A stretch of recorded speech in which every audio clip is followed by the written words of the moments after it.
दर्शकगण, श्रोतागण, भाई और बहनों, मातृशक्ति को नमन। चैनल 24+ न्यूज़ के खास, विशेष, मनमोहक, अच्छा इंसान बनाने वाला, जीवन को नई दिशा देने वाला, जीवन का रूपांतरण करने वाला, सबकी भलाई सोचने वाला और सबके सुख की कामना करने वाला पुनरुत्थान कार्यक्रम में आपका हार्दिक स्वागत है, अभिनंदन है, सत्कार है। पुनरुत्थान कार्यक्रम में प्रतिदिन नए नए विषय प्रस्तुत किए जाते हैं। इसी क्रम में आज का विषय जो एक बड़ा आत्मविकास का विषय है, वह है अनुशासन द्वारा आत्मविकास। दर्शकगण, श्रोतागण, भाई और बहनों, एक तरफ अनुशासन है और एक तरफ आत्मविकास है। तो किस तरीके से अनुशासित रह करके आत्मविकास को प्राप्त करें और हमारी जो मंजिल है, हमारा गंतव्य है, उसको हम कैसे प्राप्त कर सकते हैं, इसकी पूरी प्रोसेस जो है मैं आज वक्तव्य में रखूंगा। मैं इसको प्रारंभ करता हूं कि जो योग के बड़े हमारे महर्षि हुए हैं, पतंजलि, जो कि बहुत पॉपुलर है, और पतंजलि का अष्टांग योग तो वैसे बहुत है, सैकड़ों तरह के योग, जो कहना चाहिए अल्टरनेटिव मेडिसिन आज विश्व में चल रही है, उसमें से एक योग भी है। और योग के अंदर भी बहुत से योग है, लेकिन जो सबसे ज़्यादा पॉपुलर, सबसे ज़्यादा ऑथेंटिक, सबसे ज़्यादा यूजफुल और व्यवहारिक है, वह अष्टांग योग पतंजलि का है। उन्होंने योग सूत्र लिखा, जिसके अंदर हजारों सूत्र है, आत्मविकास करने के हजारों सूत्र है। उनका जो प्रारंभ, जो समर्पण है, अथ अनुशासनम। उन्होंने कहा है कि जो मेरा ये योग सूत्र है वह कुछ नहीं है, मात्र अनुशासन है। देखिए, अष्टांग योग प्रारंभ कहाँ से होता है?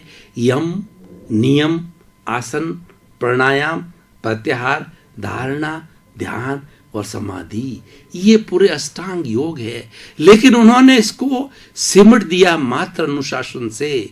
तो मैं भी इस अनुशासन को मध्यगत रखते हुए बहुत से दृष्टिकोणों से इसको कसौटी पे कसता कसता जो है मैं आखिर समाधि की जो अवस्था होती है, वो हमारा गंतव्य है, वह हमारा लक्ष्य है, वो हमारा पूर्ण कार्य है, जिसके बाद करने को कुछ बाकी नहीं होता है। वह सिद्धि की स्थिति है। जब व्यक्ति सिद्ध होता है तब वो सिद्ध, बुद्ध, मुक्त हो जाता है, अशरीरी हो जाता है। हमारी जो बॉन्डेड सोल है, कॉन्शियसनेस है, सारे बॉन्डेज को क्लीन करते करते करते हम एब्सोल्यूट हो जाते हैं। तो जो बॉन्डेज होता है वो मैटर के अंदर चला जाता है और हमारी प्योर सोल होती है, वह निर्वाण को समाप्त होती है। उसका कैसा स्वरूप है? जो हमारा गंतव्य, जो हमारी शुद्ध आत्मा है, अनंत ज्ञान वाला है, अनंत दर्शन वाला है, अनंत चेतना वाला है, अनंत शक्ति वाला है और अनंत सुख का धाम है। हम उस गंतव्य को प्राप्त करना क्यों चाहते हैं?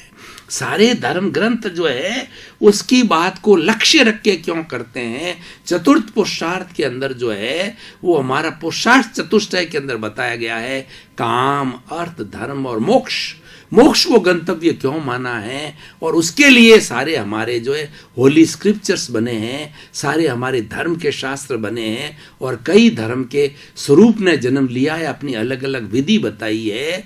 उस सब का कारण ये है कि वो अनंत सुख का धाम है, ये उसकी प्रॉपर्टी है। वहां पर जो है हमें कोई तरह का दुख नहीं आता है, दुख पास फटकता नहीं है। दुख शरीर को होता है, वह शरीर है ही नहीं, वो तो अशरीरी है, अमूर्त है, अक्षय है, अव्याबाद है, टंकोत्कीर्ण है और अनंत सिद्धि वाला है, विशुद्ध है। उसके पास के अंदर दुख पहुंचने की कोई स्थान ही नहीं है, पहुंच ही नहीं सकता, क्योंकि दुख शरीर को होता है। तो अब इस तरीके से हम अनुशासन से प्रारंभ करते हैं। अनुशासन को अंग्रेजी में डिसिप्लिन कहा जाता है। अनुशासन का अर्थ होता है अनु प्लस शासन, यानी अपने आप के अंदर अवस्थित होना।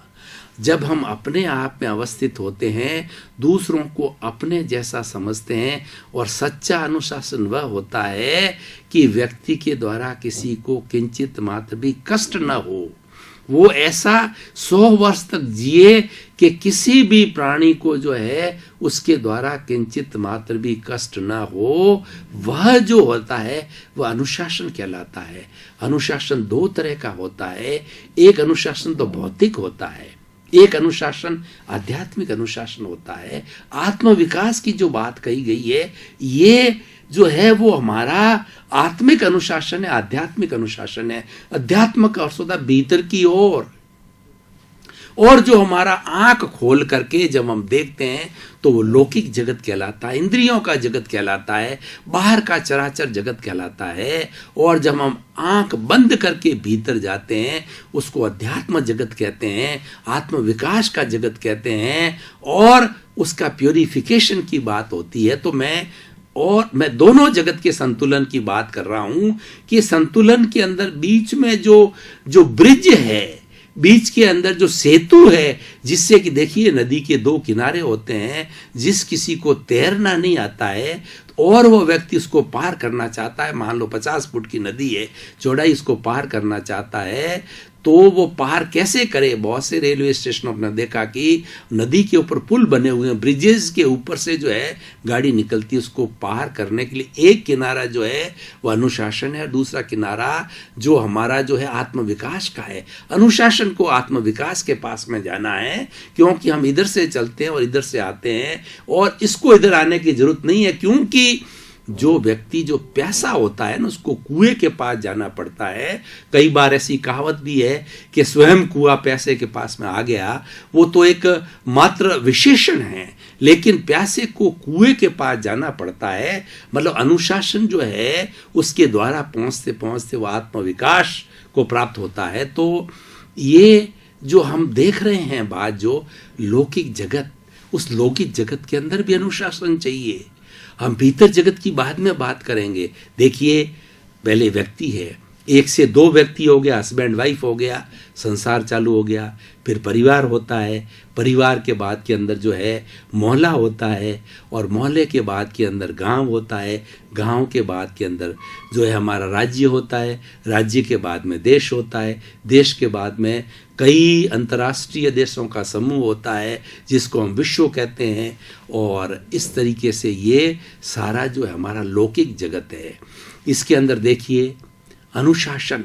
आप मुझे कहो कि आप दर्शन के विद्यार्थी हो, दर्शन के प्रोफेसर हो, दर्शन के शिक्षक हो, एक पूरी आइडियोलॉजी में से भारतीय संस्कृति में एक सुंदर ऐसा शब्द निकालिए कि उस शब्द को अगर कोई व्यक्ति अपने चरित्र के अंदर धारण कर ले तो उसका चरित्र होलिस्टिक हो जाए। तो मैं कहना चाहूँगा वह शब्द है अनुशासन।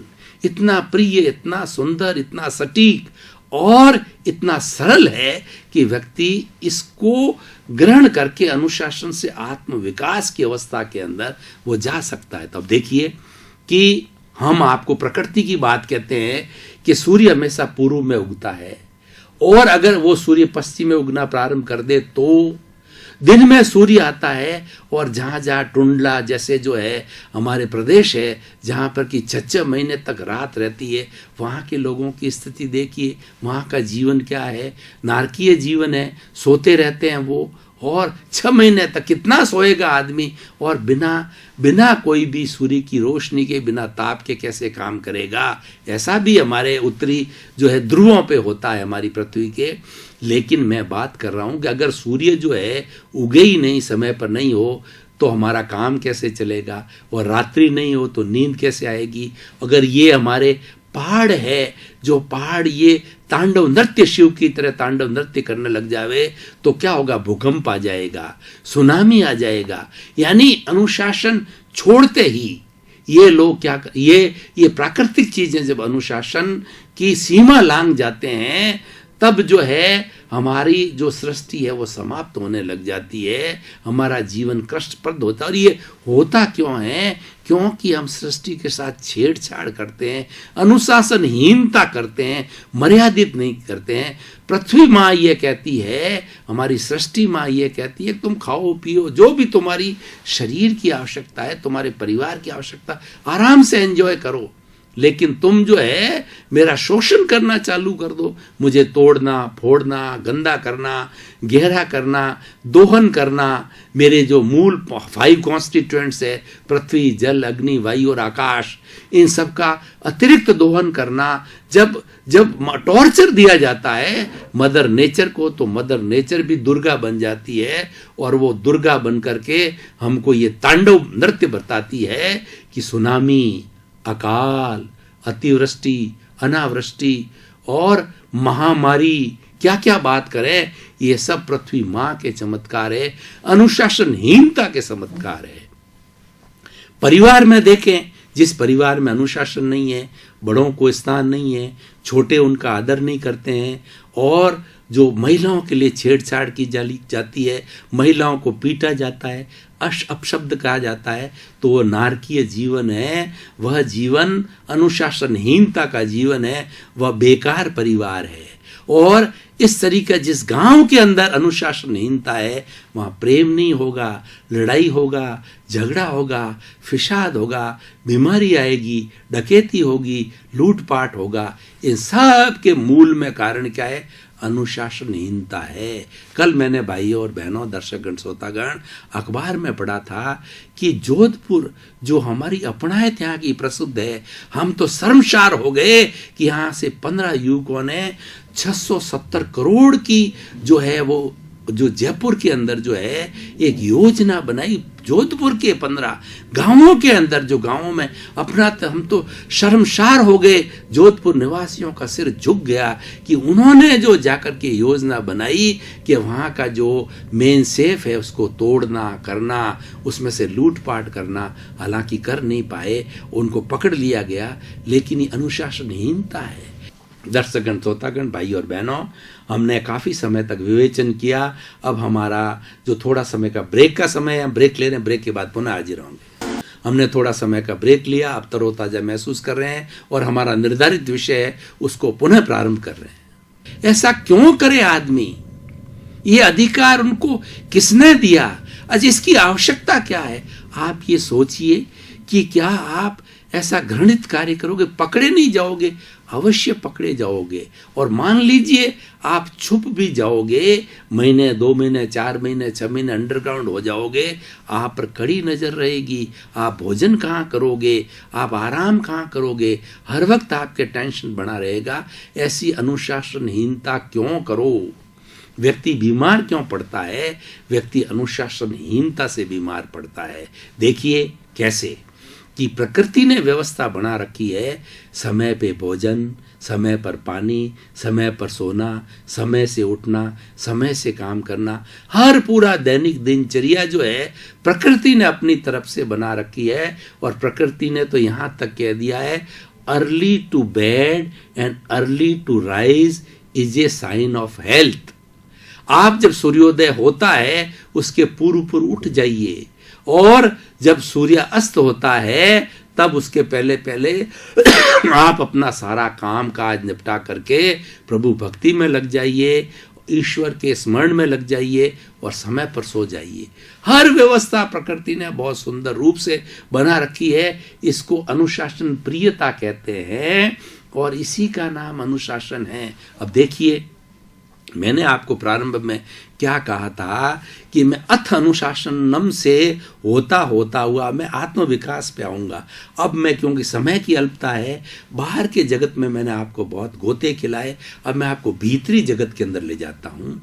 भीतरी जगत अध्यात्म जगत है, वो आत्म विकास का जगत है, और वहाँ पर तो अनुशासन और ज़्यादा चाहिए। आपने आंख बंद करके भीतर चले गए तो सबसे पहला अनुशासन ये है कि हमारा मन है, मन लोभी, मन लालची और मन चंचल, मन चोर, मन के मते न चालिए, पलक पलक मन और। देखिए भाई और बहनों, ये हमारा शरीर है उस शरीर को जो है मैं विभागों के अंदर बांटता हूँ। सबसे पहले शरीर जो दिखाई देता है, उसके बाद 5 इंद्रियाँ, स्पर्श रसन घ्राण चक्षु श्रोत्राणी इंद्रियाणी, इनके विषय है बाहर से संपर्क जोड़ने के, और ये सारे जितने भी विषय लेकर के मन को देती है। मन एक मैनेजर है। मनन से पहले मन नहीं होता, मनन के बाद मन नहीं होता। केवल हम जब मनन करते हैं तभी मन होता है। मन इज ए एब्सोल्यूट मैटर, पौद्गलिक चीज है, और ये मन सर्वेंट है। मन एब्सोल्यूट टेम्परेरी है। थोड़ा ऊपर जाइए, चित्त है। चित्त हमारी चेतना, हमारा जो मेन मालिक है। अब हम भीतर जा रहे हैं तो भीतर जो मेन मालिक है, चेतना का साम्राज्य है, आत्मा का साम्राज्य है। और ये इस चित्त के लिए, आत्मा के लिए कहा गया है अनंत चित्तों वाली है। आत्मा ने अपना चित्त भेजा हार्ट को, हार्ट संचालित होता है। आत्मा ने अपना एक चित्त, एक रश्मि उसकी जा रही है, हाथ को जा रही है, हर कोशिका को जाती है। और जहां जहां नहीं होती है वहां पैरालिटिक अटैक होता है, वहां कोमा होता है। कोमा का अर्थ होता है उस स्थान पर चित्त नहीं पहुंचा है, और पैरालिटिक होता है, इसका मतलब उस स्थान पर चित्त निष्क्रिय है। उस स्थान पर आत्मा की जो रश्मि नहीं जा रही है, आत्मा की ऊर्जा नहीं जाती है, जिसको कि हम कर्ण वीर्य कहते हैं, लब्धि वीर्य कहते हैं, वो वहां नहीं है। तो इस तरीके से भीतर बहुत बड़ा अनुशासन है। अब भीतरी जगत की मैं एक बात कहना चाहता हूं कि मनुष्य के शरीर के अंदर 60 खरब कोशिकाएं हैं। प्रत्येक कोशिका अपने आप के अंदर एक पावर हाउस है। उस कोशिका को, व्यक्ति की 60 खरब की कोशिका में से एक कोशिका को बाहर निकाल करके कल्चर्ड मीडिया से उसको एलाइव रख करके मरने नहीं दिया जाए, और उसको किसी मादा के गर्भ में ट्रांसप्लांट कर दिया जाए, तो वो जीवित कोशिका जो है क्लोन बनाती है। उसके जैसा सेम, जेनेटिक इंजीनियरिंग कहती है, उसके जैसा सेम का सेम व्यक्ति, मेरा अगर वह जो है वो शेल है, मेरी कोशिका है, तो हूबहू मेरे जैसा जो है वो शरीर बन जाएगा एक बच्चे के रूप के अंदर। लेकिन उसके कर्म अलग होंगे, वो क्योंकि वो आत्मा अलग है, वो इस शरीर से होकर के निकली है, लेकिन क्लोन बाहरी रूप एक जैसा होगा। खैर, मैं इस गहराई के अंदर नहीं जाना चाहता हूं, मैं तो अनुशासन की बात करता हूं। 60 खरब कोशिकाएं मिलकर के शरीर का संचालन करती है। उसमें से अगर कुछ कोशिकाएं 10, 20, 25, 50, 100 कोशिकाएं अगर मान लो विषैली हो जाती है, व्यक्ति को कैंसर हो जाता है। और हमारे इस शरीर के अंदर जो बड़ी बड़ी बीमारियां आती है, शुगर है, ब्लड प्रेशर है, कैंसर है, मैं बड़ी बड़ी बीमारियों की बात करता हूं, तो उसके अंदर क्या होता है, कैंसरियस सेल हो जाती है। हर पूरा शरीर 60 खरब कोशिका, ये 60 खरब कोशिकाएं होमोस्टैटिक सिस्टम के साथ में, पूर्ण अनुशासन के साथ में शरीर को चलाती है। तो वो क्या है, देखिए, हमने कोई पेन किलर की दवाई ली, तो पेन किलर की दवाई हमने मुंह के द्वारा पेट में डाली और वो जाके ब्लड के अंदर मिक्स हो जाती है। अगर मेरा दर्द घुटने के अंदर है तो वह पेन किलर जाकर के इन कोशिकाओं के अंदर रिसेप्टर्स होते हैं, मुंह होता है, तो वो मुंह वही कोशिकाएं खोलेगी जिनको कि उस जो है पेन किलर की आवश्यकता है, जहां दर्द है। बाकी सबके मुंह बंद रहेंगे। अब देखिए, हमने तो पेट के अंदर जो एक टैबलेट डाला, वो जाकर के असर यहाँ करती है, यहाँ नहीं करती है। इसीलिए हर चीज की अलग अलग दवाई होती है। डिसिप्लिन है, तो हम डिसिप्लिन के द्वारा हम अपनी अब निष्कर्ष की बात करते हैं कि हम चलते यम से। यम का होता अहिंसा, सत्य, चोरी, ब्रह्मचर्य और अपरिग्रह। ये 5 बड़े बड़े सिद्धांत हैं, ये अनुशासन के बड़े सिद्धांत हैं। इनका पालन करते हुए, और यम के बाद चलता है नियम। नियम के अंदर हमारा सोच और परिग्रह, अपरिग्रह, और हमारा ईश्वर प्राणिदान, त्याग, अहिंसा, ये 5 जो है वो नियम है। यम नियम आसन, आसन का अर्थ होता है हम व्यवस्थित रूप से ऐसे बैठे हैं कि हमारे मसल्स को जो है वो एक एक्सरसाइज मिले। और ये जो आसन बनाए गए हैं, जितने पक्षी, मयूरासन, मयूर के बैठने का आसन, उस तरह से मनुष्य बैठे। और उसके बाद के अंदर बताया गया है मकरासन, जो है वो जो हमारा जो मगरमच्छ कैसे बैठता है, उस आसन में। सारे आसन जो बनाए गए हैं पशुओं के बैठने के हिसाब से बनाए गए हैं, तो उस हिसाब से अगर हम बैठते हैं तो हमारे मसल्स जो है वो बहुत ही मुलायम रहते हैं, और जहाँ मसल्स मुलायम रहते हैं वहाँ आराम से आदमी ऊपर नीचे उठ सकता है। और जो लोग अवस्था प्राप्त हो जाते हैं उनके मसल्स इतने कड़े हो जाते हैं कि वो ज़्यादा झुक नहीं सकते हैं, उनको झुकते हैं तो स्पॉन्डिलाइज्ड हो जाती है और इनके जोड़ों के अंदर दर्द आता है, पालती मार के नहीं बैठ सकते, शरीर को ज़्यादा घुमा नहीं सकते, घुमाए तो उनको दर्द होता है, गिर जाते हैं। तो इस तरीके से ये क्या आसन प्राणायाम, प्राणायाम का मतलब हमारे प्रण प्लस प्राण प्लस जो प्राण वायु है उसका अनुशासन करना, इनहेल करना, एक्सेल करना, अनुलोम विलोम भस्त्रिका है वगैरह, ये कई अलग अलग है, इतना समय नहीं कि मैं बताऊं। लेकिन मैं जो बात कर रहा था कि अथ अनुशासनम करके उन्होंने किस तरीके से जो है समाधि की बात चली, उसको संक्षेप में बताना चाहता हूँ। प्रत्याहार, प्रत्याहार का मतलब हमारी जो 5 इंद्रियां हैं जो लौकिक जगत को जानने के लिए आवश्यक है, वो इंद्रियां बाहर भटक नहीं जाए, उनके विषयों के अंदर अपने को लिप्त नहीं कर दे, लोलुप नहीं बना जाए, हमको लालसा में नहीं डाल दे, हमको इंद्रिय सुख में नहीं डाल दे, उनको खींच लो। उनको खींचना, भीतर की ओर खींचना प्रत्याहार है। धारणा ध्यान समाधि, धारणा का मतलब है कि जो शुद्ध ज्ञान है, ईश्वर का ज्ञान है, आत्मा का ज्ञान है, आत्मा ही ईश्वर है, आत्मा ही परमात्मा है, आत्मा ही शुद्ध आत्मा, आत्मा ही भगवान है। दर्शकगण, श्रोतागण, भाई और बहनों, पुनरुत्थान कार्यक्रम प्रतिदिन नए नए विषयों के बारे में बताया जाता है, जीवन को नई दिशा मिलती है, क्योंकि पुनरुत्थान कार्यक्रम का मुख्य उद्देश्य है जगत कल्याण। प्राणी मात्र का सर्वोदय हो, प्राणी मात्र का भला हो, प्राणी मात्र को परोपकार मिले, इसलिए सर्वे भवन्तु सुखिनः सर्वे भवन्तु निरामया हमारा उद्देश्य है। इसी क्रम में आपके प्रति मंगल भावना, शुभकामना, आप सतायु हो, दीर्घायु हो, खूब अच्छे अच्छे कार्य करें और समाज सेवा का कार्य करें, परोपकार का कार्य करें, जगत कल्याण का कार्य करें और शतायु होकर के अपने अंतिम गंतव्य मोक्ष को प्राप्त करें।